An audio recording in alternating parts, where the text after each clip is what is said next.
ሰላም ሰላም እንዴት ናችሁ? ሁላችሁንም ሰላም ብያለሁ። አሁን ሼር እንድታረጉልኝ ይህንን ቪዲዮ ጠይቃለሁ። ይሄ ቪዲዮ እንግዲህ የሚያተኩረው አንድ እጅግ በጣም አስፈላጊ የሆነ ርዕሰ ጉዳይ ላይ ማሳሰቢያ ለመስጠት ነው። ማሳሰቢያውም እንግዲህ እንደሚታወቀው ትራምፕ በአባይ ጉዳይ ዙሪያ በዚህ ዓመት በ2026 በፈረንጆቹ ብቻ ከ5 ጊዜ በላይ አውርቷል። አንድ ቢል ግድቡ የተገነባው በአሜሪካ ገንዘብ ነው። ሌላ ጊዜ ግድቡ ትልቅ ስለሆነ ብዙ ውሃ ይዞ ግብፅን ጎድቷል። ሌላ ጊዜ ለምን እንደተገነባ አላቅም። አሜሪካ በየዋህነት ፋይናንስ ለምን እንዳደረገችውም አላቅም።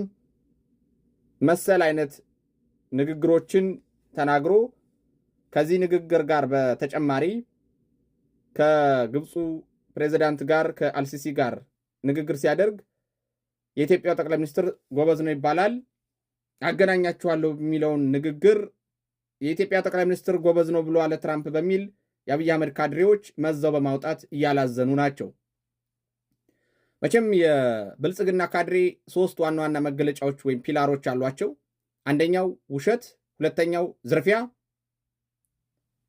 ሶስተኛው ደግሞ አብይ አህመድን አሞጋሽነት ወይም አብይ አህመድን ከፈጣሪያቸው በላይ ማምለክ አምላኪነት። እነዚህ 3ቱ መገለጫዎች ናቸው። ስለዚህ አብይ አህመድ ከኢትዮጵያ በላይ ነው። አብይ አህመድ ከኢትዮጵያ ጥቅም በላይ ነው። አብይ አህመድ ከኢትዮጵያ ብሔራዊ ጥቅም በላይ ነው በብልጽግና ፕሪንሲፕል። በዚህም መሰረት ስለ ኢትዮጵያ ብሔራዊ ጥቅም፣ ስለ አባይ ግድብ በተደጋጋሚ ከተነገሩት ሐሳቦች ነጥላ የወጣችዋ ስለ አብይ አህመድ የተነገረችዋ ነች። ይሄ ነው ምክንያቱ። ይሄ ሆኖ ሳለ አማራ በከፍተኛ የህልውና ትግል ውስጥ ሆኖ ሳለ አንዳንድ የአማራ ተወላጅ የአማራ የፖለቲካ ኤሊቶች በአባይ ግድብ ዙሪያ አሜሪካ እጅሽን ከግድቡ ላይ አንሺ፣ አሜሪካ እጅሽን ከኢትዮጵያ ላይ አንሺ፣ አሜሪካ እንደዚህ አድርጊ የሚል ሰላማዊ ሰልፍ መሰል ተቃውሞ ነገሮችን ለማድረግ እንቅስቃሴ ላይ ናቸው።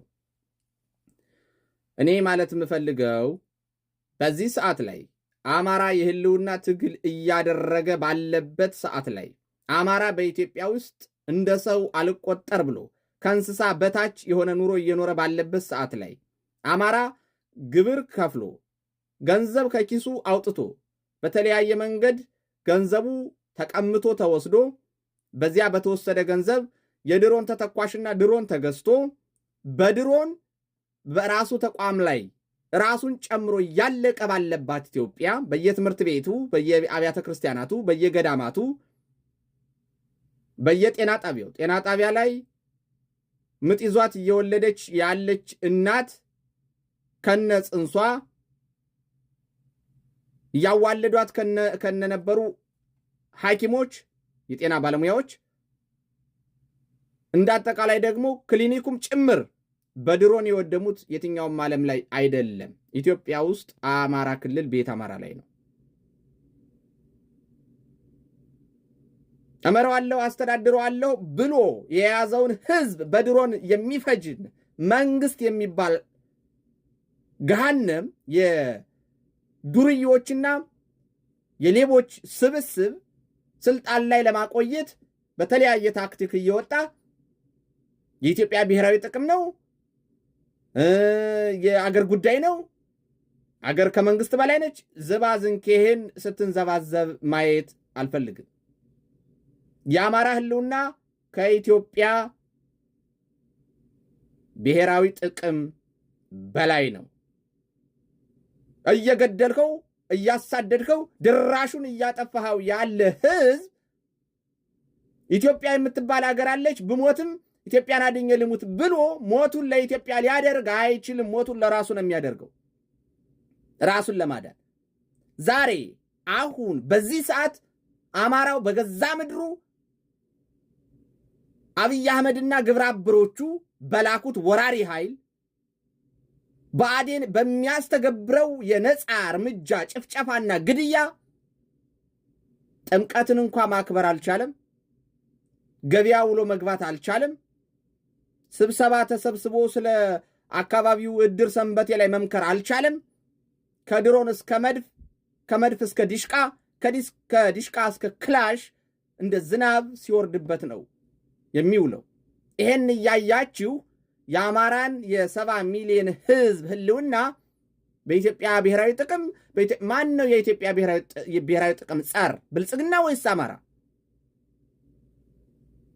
ስለ ብሔራዊ ጥቅም የምታስብ አማራ ካለህ የብሔራዊ ጥቅም ወይም የኢትዮጵያ ህልውና የኢትዮጵያ ብሔራዊ ጥቅም የኢትዮጵያ ሉዓላዊነት የሚያስጨንቅህ ካለህ አብይ አህመድ የሚባልን የኢትዮጵያ ሉዓላዊነት ጸር የኢትዮጵያ ብሔራዊ ጥቅም ጸር አጠቃላይ ጸረ ኢትዮጵያና ጸረ አማራ የሆነውን ብልጽግናን ማራገፍ ቅድሚያ ሊሰጠው የሚገባ ስራ ነው።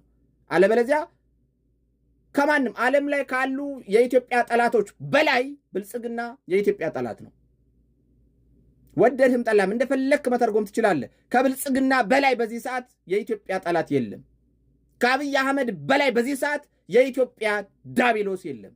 ስለዚህ አማራ ህልውና አደጋ ውስጥ ያለ ህዝብ እስከሆነ ድረስ ስለ አባይ ግድብ፣ ስለ ኢትዮጵያ ሉዓላዊነት፣ ስለ ኢትዮጵያ ሀገራዊ ጥቅም የሚመለከተው ጉዳይ አይደለም። እነዚህ ያነሳኋቸው ጉዳዮች ለአማራ 1/84% ነው። በፐርሰንት 1/84 አለቅ። አንድ ነገር ነው። አንድ ህዝብ ነው። አንድ ብሔር ነው። በኢትዮጵያ ውስጥ 84 ብሔረሰቦች አሉ። 84ቱም እኩል ይዞ ወጥቶ ይጩህ። አማራ ላይ መጮህ ሌላ ነው። ስለ ኢትዮጵያ ደግሞ አማራ ለነጮች ራሱን አሳልፎ ይሰጣል። ይሄ ያለፈበት ያረጀ ያፈጀ ቀልድ ነው። ኖሞር ላይ አማራ ነው ተነጥሎ በአሜሪካ የተጠላው።